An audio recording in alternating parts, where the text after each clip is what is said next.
Good morning, everyone, and welcome to the channel Shelly's Millions. If you're new here, I go live every Sunday morning at 11 a.m.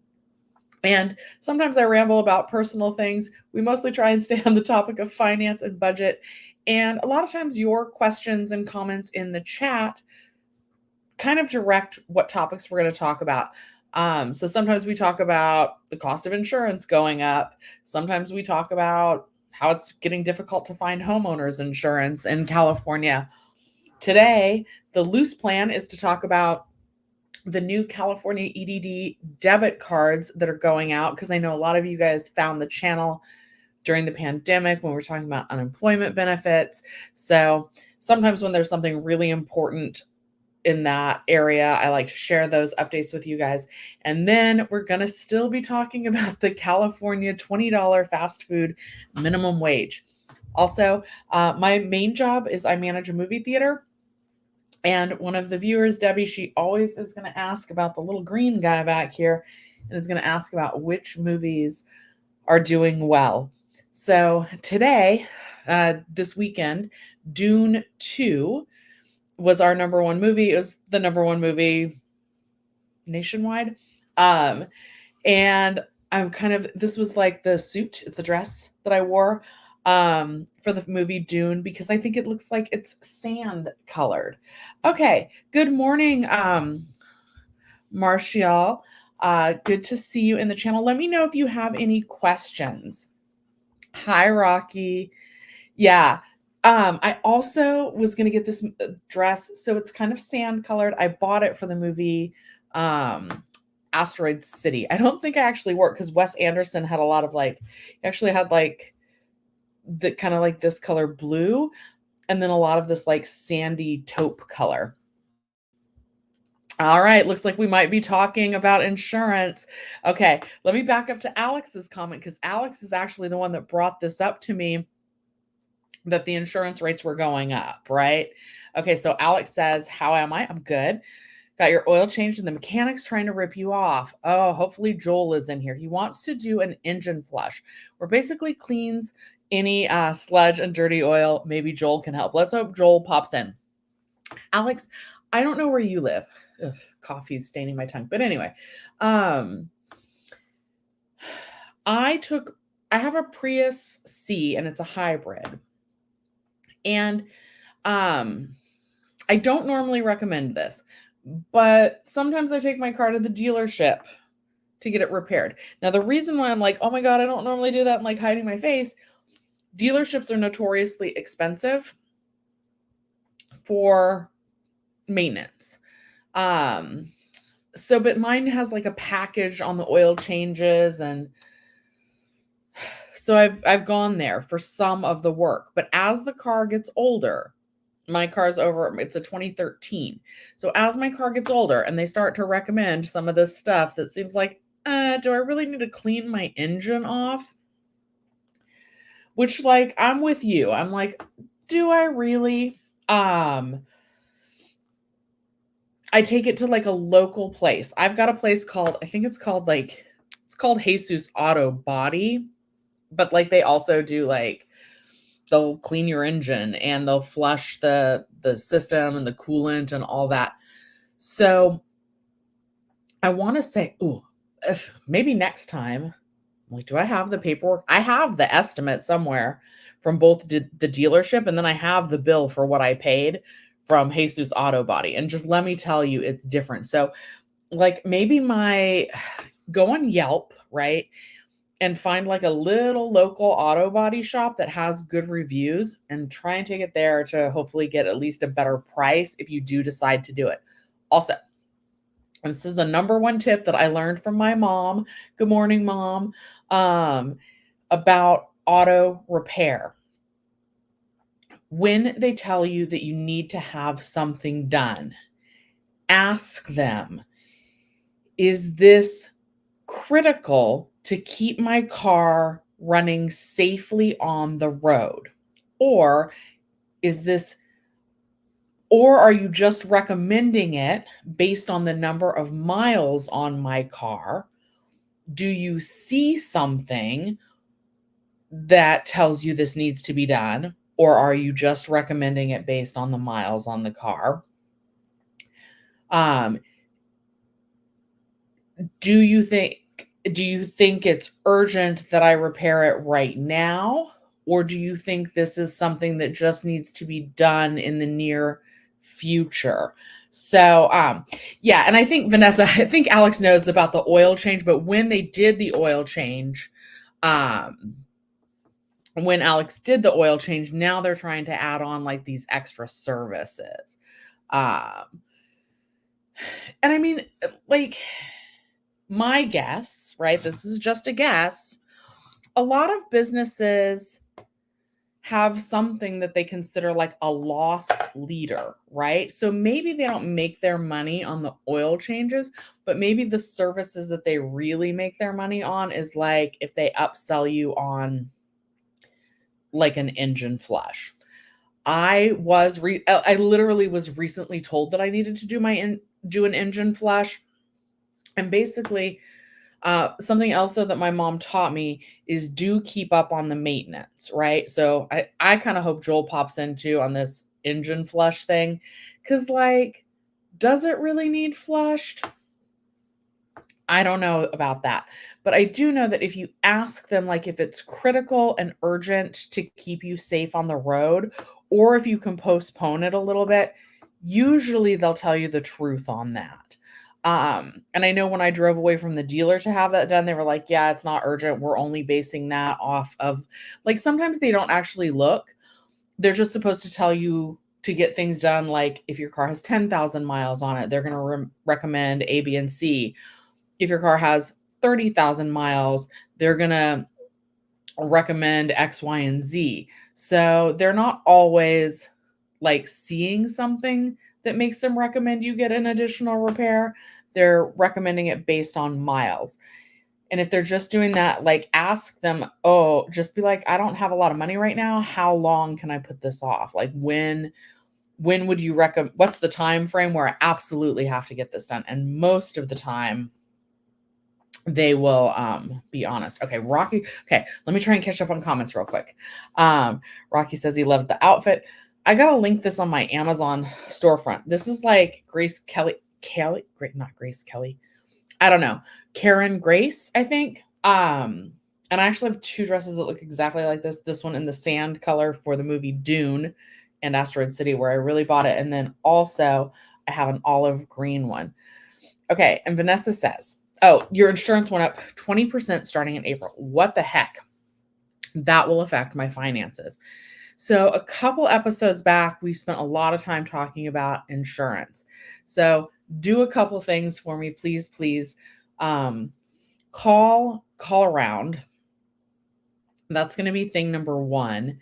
Also, depending on the age of your car, like maybe you don't need towing through your insurance if your car were like new enough that it still had it through the dealership. Because a lot of times, like the first 2 years, they include that kind of like towing and roadside assistance, they call it, if the car is newer. If I remember correctly, you don't have a brand new car, but for anybody who does, they don't need to also be paying for those extra services through their insurance.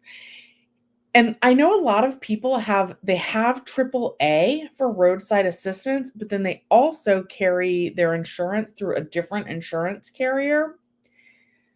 Most of the time, you're not going to need to do that. Most of the time, you can get the same services that AAA offers through your insurance. Some other tips were, if you have homeowners insurance or renters insurance, see if you can bundle the insurance packages. I know for LA City, Geico is the lowest. I don't know exactly why that is, but that's what I was told when I first moved. My mom is in LA County. I live in like pretty much city of Los Angeles. So I used to have, I want to say, Farmers, which is like, it was good insurance. I had no problems with them. But when I moved, my rates were going to be really high. And everybody was like, use Geico. Obviously, this is not sponsored. If they want to sponsor me, hit me up. But Geico for the city of LA for some reason is a lot cheaper. And then if you have a Tesla, you're going to want to get insured directly through Tesla. My friend bought a Tesla, not new. He bought it through like CarMax or something like that. So CarMax isn't going to tell you, they don't care. You have to have insurance usually to drive off the lot. So most people just are going to kind of stay with the company they've always been with. But if you have a Tesla, it's going to be cheaper. Just call Tesla as if you were going to buy a new one, I guess, and be like, hey, I want to get my car insured through you guys. Ooh, it's getting warm in here. I got to turn off. I had my heater on. I got to turn that off. Okay. Marshall says, yes, you're a mechanic. Perfect. And they don't even check the car's hood. My brother took it to a tune-up and oil was dripping crazy and you had to fix it. The dealers, you mean, are bad in your experience. Yeah. Yeah, you get a combination of they're not actually checking and then they'll tell you things just based on the miles. Okay, Rocky says, same. You have a family member that works at a dealership, and unfortunately, they are pushing to make customers spend more than what they need because managers get a bonus when they make it for the month. Yeah, that tracks. That makes sense.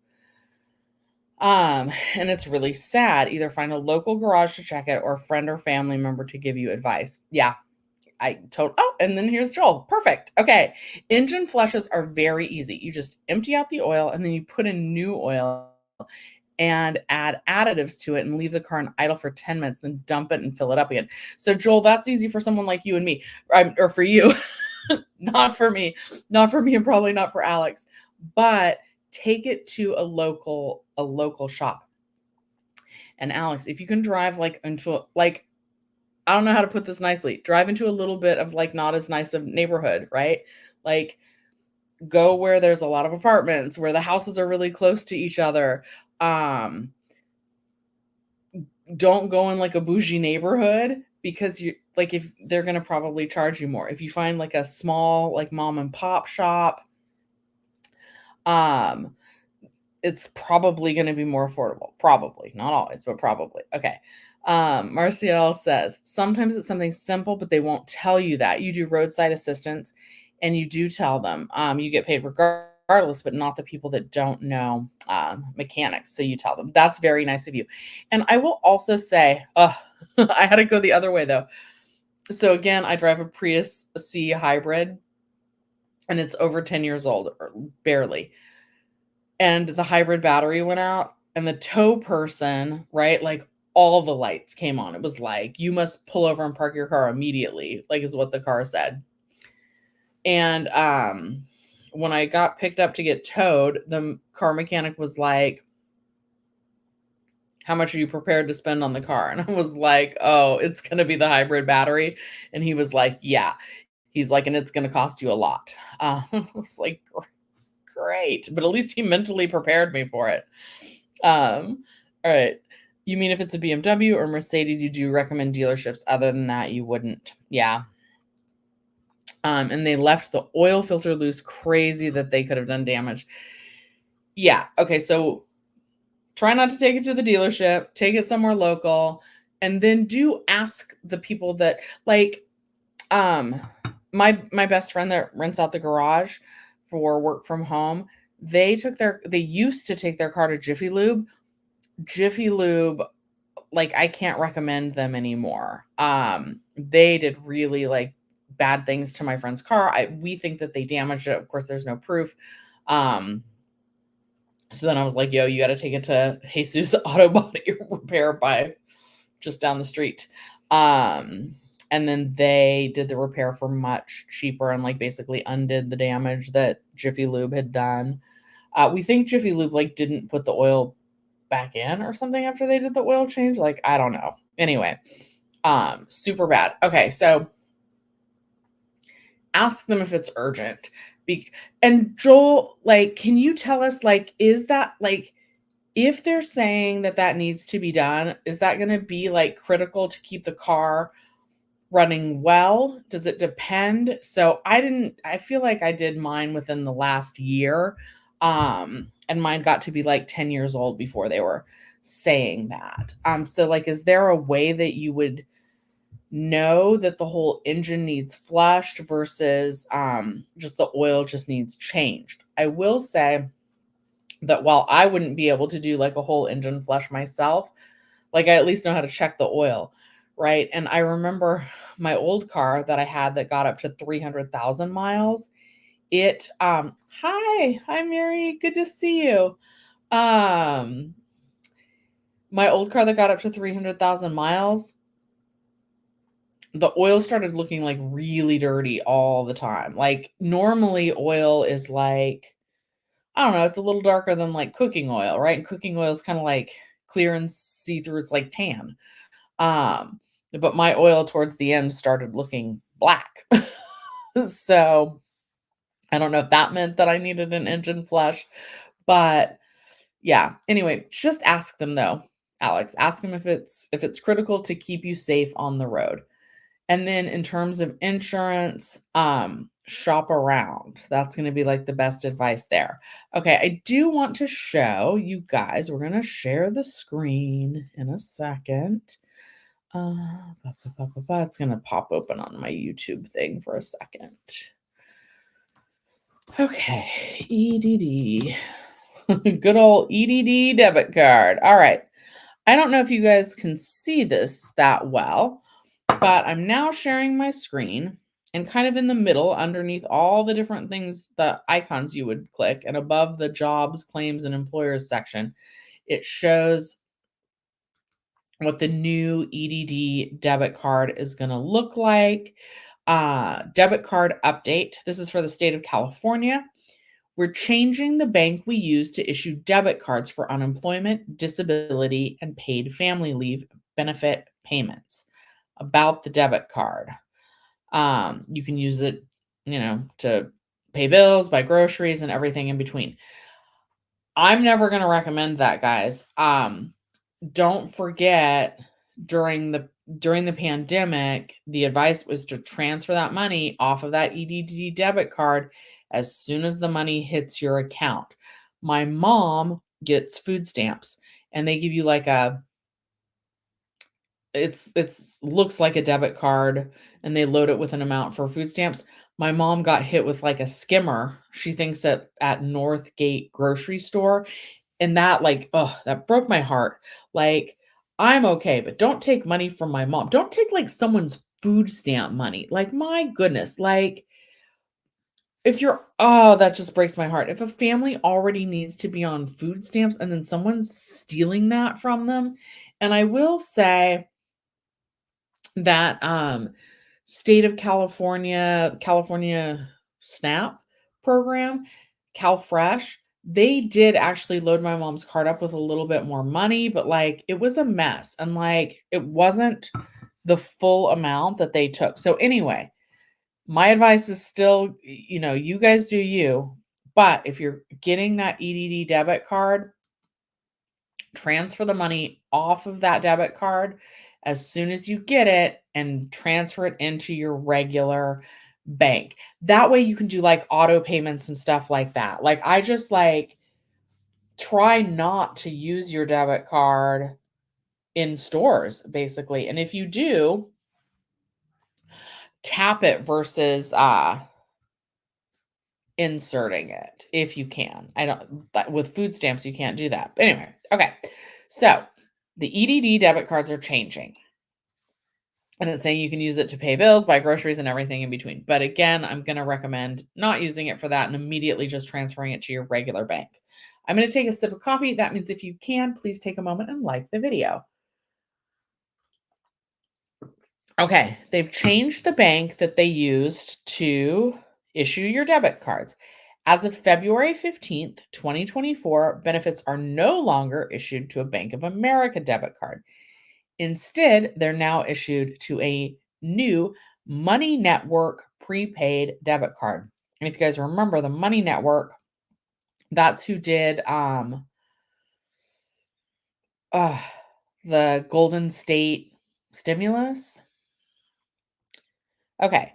If you still have a Bank of America debit card for your EDD benefits, it will only be active until April 15th of 2024. Sorry, guys. I have I got bit. Okay, so I'm itching my arm. Okay. It will only be active till April 15th, 2024. For information, watch the EDD is transitioning to new debit cards on YouTube. They've put out their own YouTube videos. They should have hired EDD. If you're looking for a girl to do your videos, I volunteer for that as well. If you received payments by debit card January 15th through January 14th of 2024, your payments were issued to your Bank of America prepaid debit card. We also mailed you a new Money Network card with no money on it yet for your future benefit payments. Your new Money Network card should arrive in 14 business days. For example, if you qualified for a payment on February 5th, allow until February 23rd to receive the new Money Network card. It will be in a plain white letter size envelope from the EDD, Employment Development Department, with an Omaha, Nebraska NE return address. If you don't receive your card, contact Money Network at 1-800-684-7051. And then they've got that picture of what that debit card's supposed to look like. I love this. Look out for scammers. Will never request your personal information by text message, email, or on social media. Text message asking you to activate a debit card by selecting a link are scams. EDD text messages only link to websites that include edd.ca.gov. Visit Help Fight Fraud for tips on how to avoid scams. And I'm just going to tell you right now that instead of following any link, even if it says edd.ca.gov, I would suggest one of two things. I would delete the text, or at least don't click any links from the text, and instead you're going to go to your computer or your phone and you're going to go straight to the EDD website, and then you're going to look to see if you have any messages in your actual account once you're logged on, but that you got logged on without following any links that were sent to you. Like, totally close out of your phone messages and then go to the edd.ca.gov yourself, like type that in, and then go to your messages and things like that. Or if that's too difficult for you, then I would recommend calling. Okay. And Rocky's saying that glad that they're switching from Bank of America. Heard so many issues. Luckily, during the pandemic, your funds were not affected, but new people whose funds were stalled or stolen. Yeah. And I don't really know if that's Bank of America's fault, right? Like, I kind of think all this stuff is going to be pretty similar. But like, it's under contract, right, with the government. Like, there's fees associated, like somebody somewhere is paying for the plastic for that debit card. They're paying for the envelope to mail that debit card. So hopefully our government found a better deal with the My Money Network than they did with Bank of America. Okay. Then it's also saying you should download the Money Network app. The Money Network mobile app is a convenient and secure way to keep track of your money with options like mobile check deposit, fingerprint touch ID, and card lock features, account alerts, budgeting tools, and so much more. For a complete list of app features, visit Money Network mobile app. Okay. And then about your Money Network prepaid debit card, we issue your benefit payments on a debit card that's fast, convenient, and secure. Plus, there's no credit check, and we don't monitor your transactions. With the new Money Network prepaid debit card, you can get your money faster. Withdraw cash at ATMs, banks, and stores with cashback options. Transfer funds to the bank of your choice at no additional cost, and that is going to be what I recommend. And receive fraud protection from a zero liability policy. I'm not going to go into all of this. I might try and make a video today. We will see. Because I think for the most part, most of my live streaming audience, I think most of us are off of unemployment benefits. But again, over here on my right on the screen is what the new Money Network EDD debit card is going to look like. Okay. And again, one more important thing is if you still have funds on your EDD Bank of America debit card, that doesn't mean it's showing an account balance in your EDD a claim balance. If you received a payment and you have money already loaded on your Bank of America debit card, you have until what did they say? April to use that. Boop, boop, boop, boop, boop. Because it's possible that you received payments on what did it say? On February 5th. That would have gone on to the old Bank of America EDD debit card. And it says, okay, so important. So if you have a Bank of America debit card, it's only effective until April 15th of 2024. So if you have a claim balance, that's different. Claim balance, you may or may not be able to access the rest of that. But if you already have funds on that card that you haven't spent yet, you basically have until April 15th of 2024 to spend those. Hi, Debbie. Okay. We're going to switch off of EDD for a little bit. I still have the picture up there. Let me know if you guys have other questions. So Debbie is referring to the fact that this week I took a very short trip. I went to New Orleans to see Stevie Nicks play. Stevie Nicks is 75 years old. I had to look that up because I don't always go to a lot of concerts, but when I do, apparently they're senior citizens now. So in the past 12 months, I think I've been to only 2 concerts. The first was Madonna, and she's 65. And then the second was Stevie Nicks. I actually went with the person who hired me at the company where I've worked basically since I was 18. So we've still kept in touch all these years. I'm definitely like the manager that keeps in touch with everybody. So I flew into New Orleans on Tuesday. P.S. I used Southwest points, miles that I had accumulated, to get a free flight there. So that was Tuesday. Then Wednesday, we saw Stevie Nicks. And Thursday, I flew home. Friday, Saturday, Sunday, I've worked. And I also worked, don't do this, guys, but I worked the Monday night before I flew out. And my flight was really early Tuesday. But Stevie Nicks was great.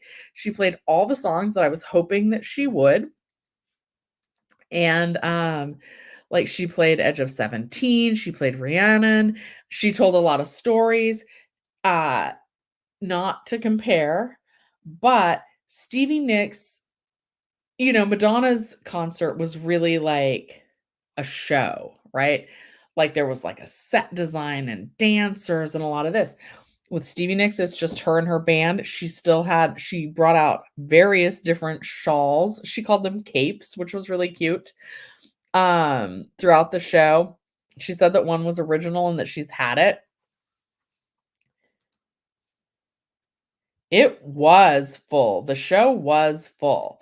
And she played for a long time, given her age. I'm actually kind of surprised by that. It was over a 2-hour set. She didn't really take any breaks. It was really great. So I saw her at the Smoothie King Stadium, I guess it's called, in New Orleans. And then our hotel was a little over a mile from the venue. And we Ubered there. And that was even kind of a nightmare to get in via Uber. And our Uber driver told us a spot to go to catch the Uber when we left. But honestly, we were oh, we'll just walk this is how cheap I am, guys. But it's not just cheap. It's there's only a certain amount of Ubers on the road. So when you're trying to catch an Uber, yeah, we'll talk about that in 2 seconds. So even to catch an Uber after a concert, you got to keep going 2 blocks away and then seeing if there's a car. Okay, here's where I spent my money, Debbie. I stayed at the Hotel Monteleone. which is really nice. It had a heated pool up on the rooftop. I did go for a little swim. It's the hotel where the carousel bar is inside. Also, I'd asked my mom, because my mom and I, as she gets older, I want to know like everything about her, right? And I want to ask those important questions. And so, like, I didn't really tell my mom like where I was going or like what I was going to do or anything other than like if she listened on here. So I did double check with her. I was like, Mom, do you like, I remember hearing Edge of 17 in the car, on my mom's radio growing up. Okay, so that's where I spent my money. My return flight, I used American Express points to fly home free on Delta.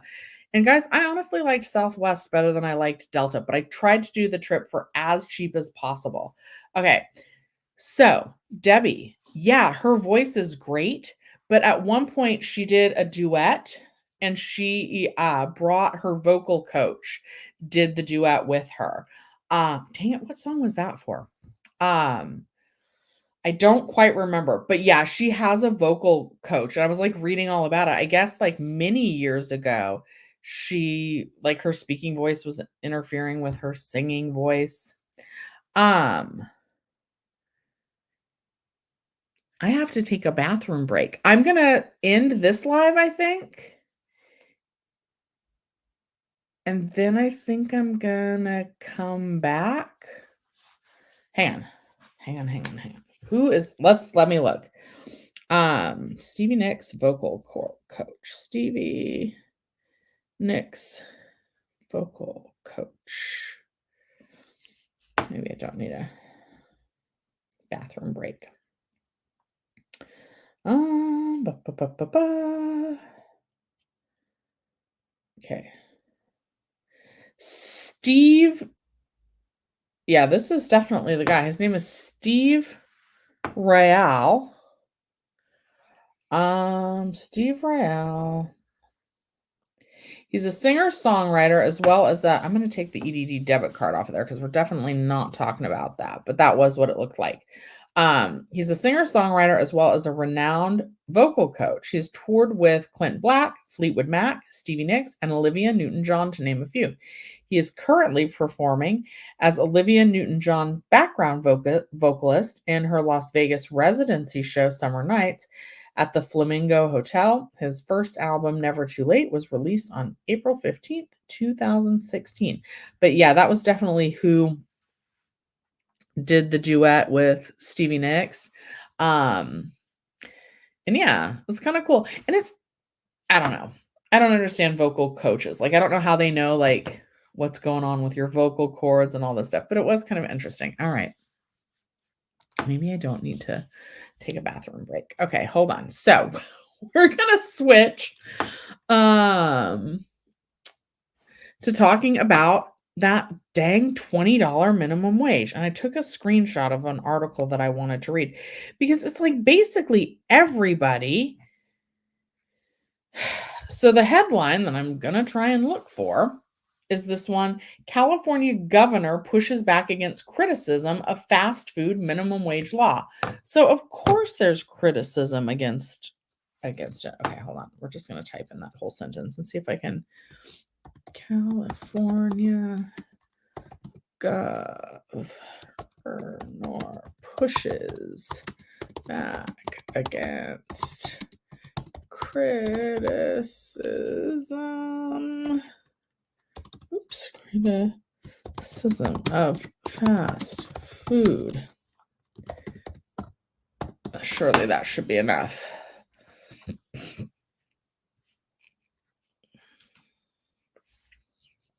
All right, let's make sure we're sharing this properly. Hi, Michael. How are you? It's good to see so many of you. I always really enjoy and appreciate everybody who stops by the channel on Sunday mornings during the 11 o'clock hour, and just hope everybody's doing well. Okay, so it's $20 minimum wage. Like, I haven't seen any articles from anybody that thinks that like this is going to be a good thing. Like, not one. What I see is California governor pushes back against criticism of fast food minimum wage. Also, I read something where like maybe the Panera Bread guy was friends with him in high school and donates to his campaign, and they think maybe that's why there's the weird rule about where if you bake fresh bread that you're exempt. And then I was wondering, it would not surprise me at all if we got to the situation where like places like McDonald's start baking fresh bread in the morning just to avoid having to pay this higher wage. Okay. So this article is by Adam Beam. It was updated at 6:36 on February 29th, so just a couple days ago. It's very recent. California Governor Gavin Newsom's administration has denied a news report that he pushed for an exception to the state's new fast food minimum wage law that benefits a wealthy campaign donor. Okay, so that's that Panera Bread thing. So California's minimum wage is $16 an hour, but starting April 1st, most fast food restaurants in the state must pay their workers at least $20 an hour under legislation Newsom signed last year, to much fanfare. It doesn't apply to restaurants that have on-site bakeries and sell bread as a standalone menu item. That exception puzzled some industry watchers and was never fully explained by Newsom or other supporters of the law. But Bloomberg News on Wednesday reported it was connected to opposition from Panera Bread franchisee Greg Flynn, whose company owns 24 of the restaurants in California and has donated to Newsom's campaigns. This story is absurd, Newsom spokesperson Alex Stack said Thursday.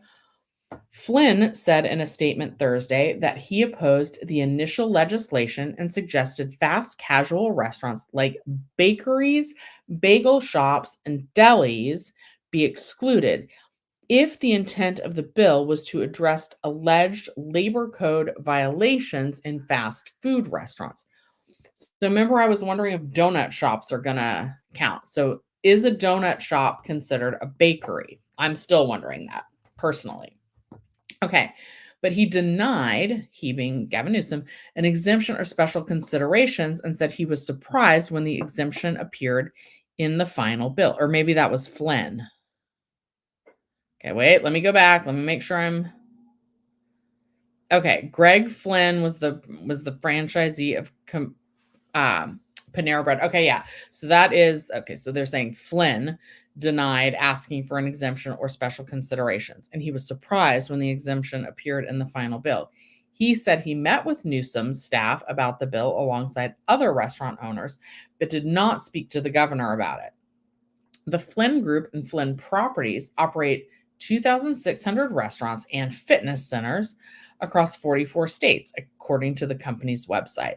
Campaign finance records show more than $220,000 in donations to Newsom's political campaign since 2017. That included a $100,000 donation to Newsom's campaign to defeat a recall attempt in 2021. The governor's office is now arguing Panera Bread is not exempt from the law. Interesting. Stack said to be exempt from the minimum wage law as a bakery, restaurants must produce bread for sale on site. The governor's office said many chain bakeries, such as Panera Bread, mix dough at a centralized off-site location and then ship that dough to the restaurant for baking and sale. Since last year, Panera Bread has been reported as a restaurant exempt from the law, and Newsom's office has not said otherwise, even when the governor was directly asked why the chain was exempt. A message left with Panera Bread about their baking process were not immediately returned. Flynn's statement did not directly address that argument, but he says it's likely his restaurants will have to raise wages either way. Such a narrow exemption has very little practical value, as it applies to all of our peer restaurants in the fast casual segment. We will almost certainly have to offer market value wages in order to attract and retain employees. Republican leaders in the state legislature highlighted the report and called for an investigation. Put simply, campaign contributions should not buy carve-outs in legislation. Republican State Senate leader Brian Jones said it's unacceptable. Assembly member James Gallagher, for the Republican leader in the assembly, said Attorney General Rob Bonta or another entity responsible for investigating conflicts of interest should look into the matter. So this is mostly just about the backlash from the Panera Bread exclusion. Sorry, I'm skimming through some of this because this is a very long article. This is how I read in real life. I'm very interested at the beginning, and then I'm like, okay, this isn't quite what I thought it was going to be, but at least we're going through it together. Okay. But we're skimming it since it's mostly about that. Okay. But the last time the governor got in the middle of a restaurant related controversy, his hesitation to address it turned a small problem into a much bigger one.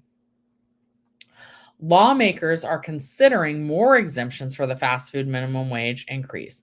On Thursday, the state Senate approved a bill that would exclude fast food restaurants in airports, hotels, large events centers, theme parks, museums, gambling establishments, corporate campuses, and certain public lands. Holden said workers in these restaurants are attempting to negotiate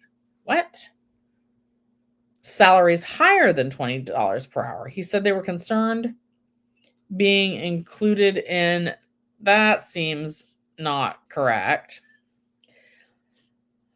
He said that they were concerned being included in the minimum wage law would hurt those negotiations. That's suspicious. Okay, so, I do think, like I said, it would not surprise me if they decided that they were gonna, more restaurants like McDonald's, even maybe they bake fast food, not bake fast food, they bake bread to get away of having to pay that $20 minimum wage.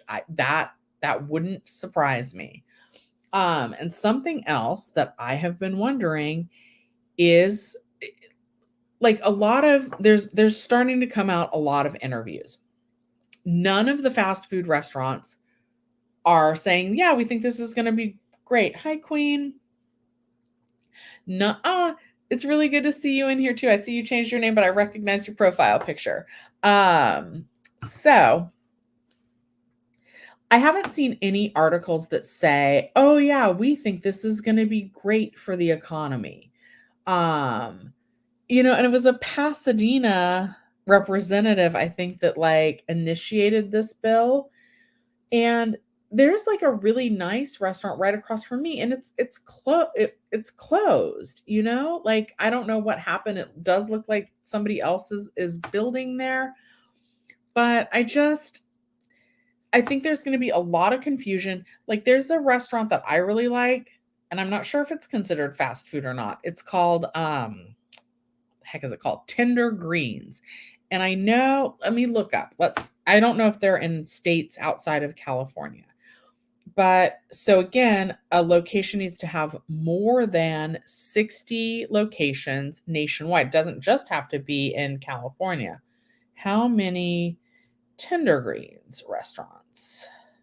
How many Tender Greens, locations?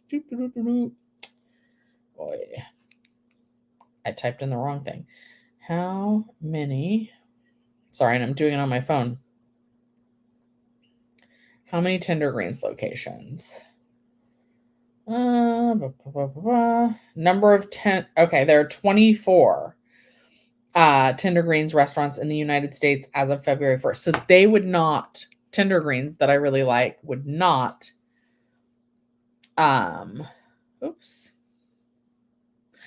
Debbie, what are you trying to say? So Tender Greens would not be included in the $20 minimum fast food wage. They might not be considered a fast food restaurant anyway, but even if they were, they don't have the number of locations. It also wouldn't surprise me if, let's say I'm a national chain and I have 63 restaurants. Well, guess who's closing 4 restaurants? So now they only have 59. That'd be me. it's just and it's not that like I don't have any restaurants, but like if I did, and it's not that I wouldn't want to pay my workers a living wage. It's that like I can admit that if I had restaurants, I would want to keep my profit margins the same. Like I want to keep my salary the same. Like if I worked hard to be able to open all these restaurants, and I mean, I'm assuming that I don't have like a crazy salary in this, right? Like I think if I had like some crazy salary, sure, I'd be willing to take less. But like if I'm barely making ends meet, and I think that's the case with a lot of franchisee owners. I don't think that their profit margins are really high. As a matter of fact, I think some of them are still struggling to come back after the pandemic. And so we've got the minimum wages is raising, like, and it already increased. California state minimum wage increased from 15.50 to 16, and already like our minimum wage here in California has gone up pretty rapidly. Um and I think that's a problem, just keeping up with the 15.50 to the $16 an hour. Now it's going to go up $4 on top of that. Like it's kind of crazy. Okay, so if their profit margins are slim, or they're not in a position where they can take home less earnings, they're going to have to figure out where to make cuts. And all the articles from all the restaurants that I've seen, they've said two things. One, that they're just going to have to pass the cost on to the consumer, and two, that they are going to automate things even more. And I didn't know this. Let's see if we can find this. I didn't. Oh, I can't believe we've waited till right now to look into this. Fully automated McDonald's. It comes right up. It knew what I was gonna search for. Okay. That's scary a little bit too. Also, this is Fox Business, so we're gonna take it with a slight grain of salt. No, I don't know. Okay, just do your own research, right? Even if it looks like it's from a news source. Okay, McDonald's unveils its first automated location. Social media worried it will cut millions of jobs. Yeah.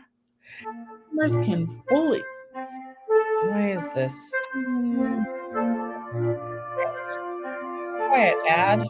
Okay. Customers can fully avoid interacting with any humans during their order and pickup. Okay, so it looks like there's still humans making the food. But again, guys, I think that it will be really easy for a robot to like operate the fry machine. And then there's no workers' comp. The robot's not going to get sick. The robot doesn't need brakes. I mean, maybe it does. Maybe it would overheat. And also like if a robot, like if its little arm or something did fall off into the fry machine, that's going to take your fry machine down the whole day.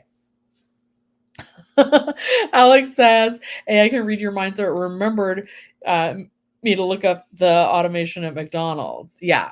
Or maybe it's just a trending article, but yeah, my computer knows. Okay. McDonald's opened its first automated restaurant with machines handling everything from taking orders to delivering the food and dividing opinions everywhere. I feel like this is bad. And part of it's selfish. Like I worry about people like me. I consider myself a smart person, right? But most of what my experience is in customer service. I'm good at customer service. I like it. I like interacting with people. But I found this out as I was looking for other lines of work. That's what's considered a soft skill. Sometimes like I've been honest about this, movie theaters are still struggling to come back. So when you're looking for a new job, they want to hear about all the great ways that like you've improved things. But what if you're looking for work because the industry you're in isn't doing well? What if you've done your very best and you haven't been able to improve the business overall because business trends are changing, And so I worry about automation taking my job, And I worry about automation taking over jobs for people who are like me, who are really hard workers. They like being around people. They like all of these things, and now a robot's going to do it. And here's the thing, right? Like high paying jobs are in tech. And I love math. If you guys have watched the channel, you know I love a whiteboard and the math examples. Um, but math does get more difficult, like when you're doing it for like computer programming and things like that. And as good at math as I am, and as much as I love it, I'm not sure I could do like computer programming level math. That's like calculus and stuff. I didn't complete calculus when I was in school.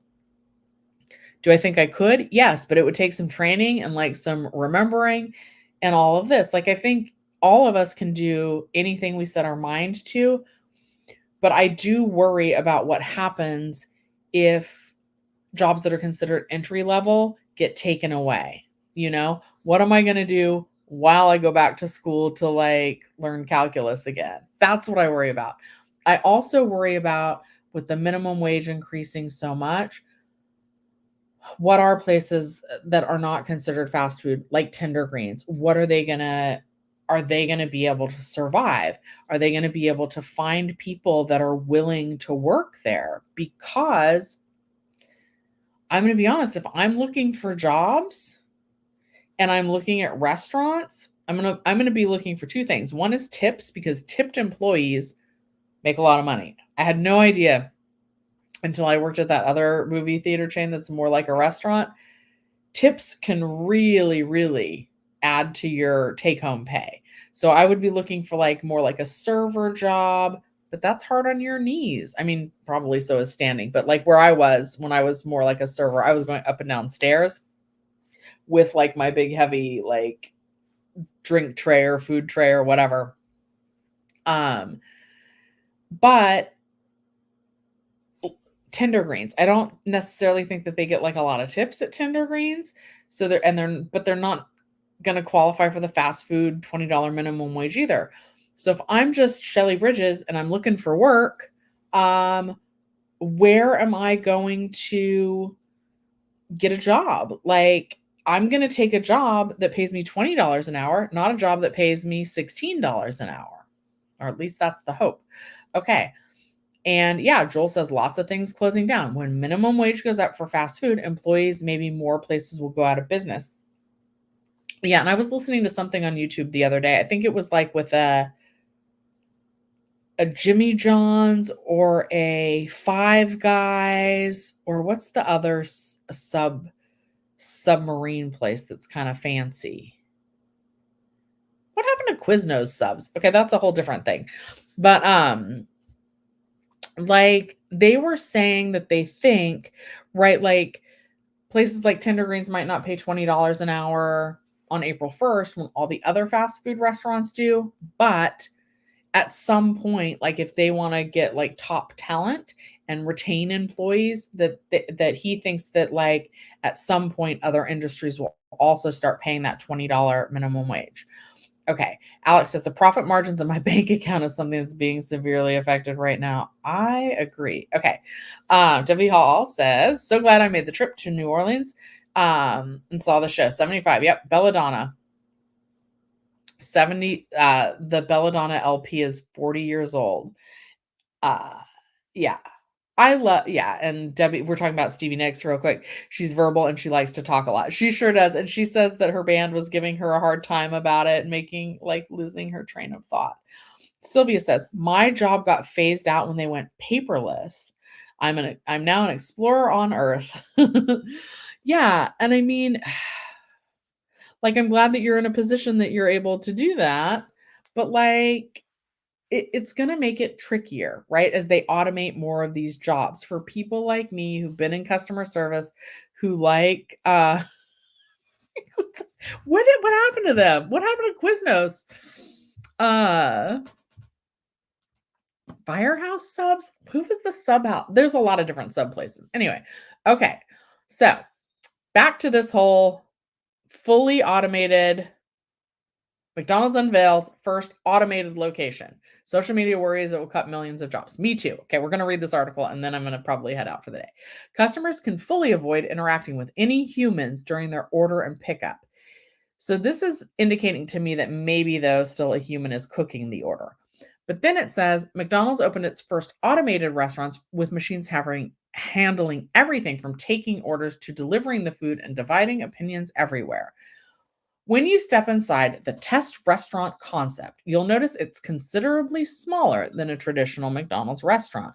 McDonald's said in a statement, why? The features inside and outside are geared towards customers who are planning to dine at home or on the go. The Fort Worth, Texas location uses technology to minimize human interaction when ordering and picking up food. The restaurant features an order ahead lane where customers can receive orders by conveyor belt. Seems gross. The initiative is part of McDonald's Accelerating the Arches plan, which works to grow and innovate the customer experience, but not everyone is pleased with the direction the restaurant chain has chosen. This is a different headline. TikTok user at Foodie Munster shared a video of the experience which showed the user going into a small but empty McDonald's with one kiosk to order food and a conveyor belt that delivers it when it's ready. Well, what would stop somebody from taking the food off the conveyor belt that wasn't theirs? Inside the restaurant, there's a delivery pickup room for couriers to retrieve orders quickly and conveniently. There are also kiosks where customers can place their orders to go and pick up shelf for orders. Outside the restaurant, there are several parking spaces dedicated to curbside order pickup, as well as designated parking spaces for delivery drivers.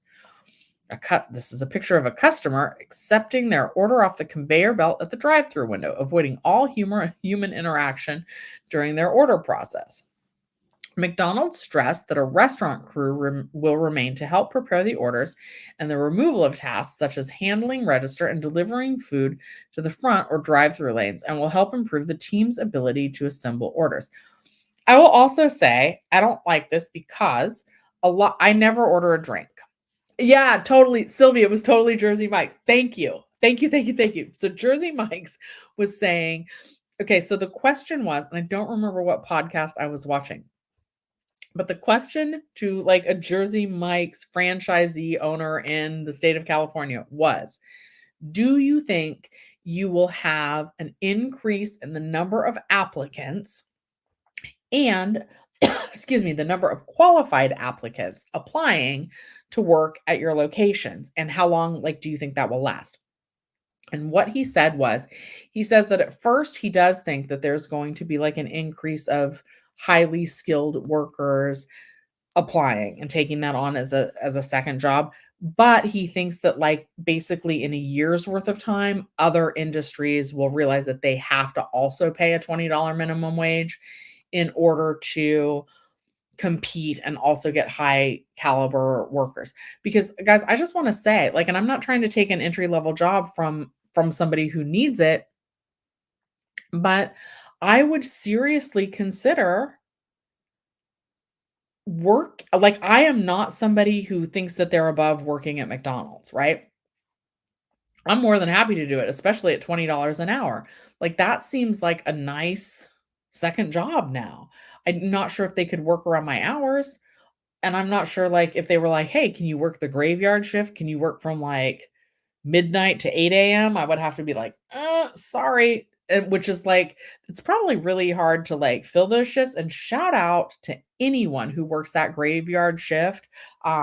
Love you guys. Just love you guys, because a lot of times I get off late at work and that's when I'm trying to get fast food. That's a rough shift. I wouldn't be able to fill it. But someone like Jersey Mike's, they're not open 24 hours. I don't even think they have drive-thrus. Maybe they won't have to do it. Maybe they'll make their own bread on site for their subs, and then they'll be exempt. But yeah, so Jersey Mike's, their owner was saying that they do think initially they'll get more qualified applicants, people like me that are hey, I want that $20 an hour. I'm going to go over there and work at Jersey Mike's. But then he thinks it'll take about a year for other industries to realize that they also need to update how much they're paying. Okay, so back to the McDonald's thing. Like, how much is it gonna slow down the process? Like, sometimes one of the things I do to save money is I never order a drink when I'm going through the drive-thru. Never, ever, ever, ever, ever, unless, like, my tummy hurts, and then maybe I'll have a Sprite. But anyway, for the most part, I don't get a combo because, like, that's basically just adding on the drink for $1. Like, is the drink cheaper? Yes, but if I was never gonna get a drink in the first place, I'm not actually saving any money. So I never get a drink, and I'll only but sometimes I want water. Usually I still have my coldest water bottle, still a fan of that. I have not gotten a Stanley or anything like that. My coldest water bottle that I used to be sponsored by. I'm still carrying that around, but if that's empty, sometimes I'll want a water. But sometimes, since I usually have my own water bottle that has water in it, I forget to ask until I'm at the window. And I'm that person like, oh yeah, is it too late for me to get a cup of water? But if there's no person for me to be like, is it too late to get a cup of water? Also, like, what if I want an extra sauce or extra napkins, or I forgot to add something else at the last minute? If there's nobody, if there's not a human handing me that order, where's that interaction? How am I going to achieve that? All right. Well, that will be a question that we'll look into next time. I am going to head out for today. Thanks so much for watching Shelly's Millions. I'll see you next Sunday at 11 a.m.